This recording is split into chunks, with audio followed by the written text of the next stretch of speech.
कि मैं अपने परवरदिगार की तरफ हिजरत करने वाला हूं, बेशक वो गालिब है, हिकमत वाला है।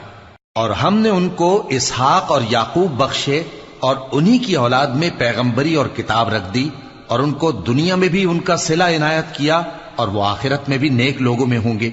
और लूत को याद करो जब उन्होंने अपनी कौम से कहा कि तुम अजब बेहयाई के मुर्तकिब होते हो, तुमसे पहले अहले आलम में से किसी ने ऐसा काम नहीं किया। क्या तुम मर्दों की तरफ माइल होते और राहजनी करते हो और अपनी मजलिसों में नापसंदीदा काम करते हो? तो उनकी कौम के लोग जवाब में बोले तो ये बोले कि अगर तुम सच्चे हो तो हम पर अजाब ले आओ। लूत ने कहा कि ऐ मेरे परवरदिगार, इन मुफसिद लोगों के मुकाबले में मुझे नुसरत इनायत फरमा। और जब हमारे फरिश्ते इब्राहिम के पास खुशी की खबर लेकर आए तो कहने लगे कि हम इस बस्ती के लोगों को हलाक कर देने वाले हैं कि यहाँ के रहने वाले नाफरमान हैं। इब्राहिम ने कहा कि इसमें तो लूत भी हैं।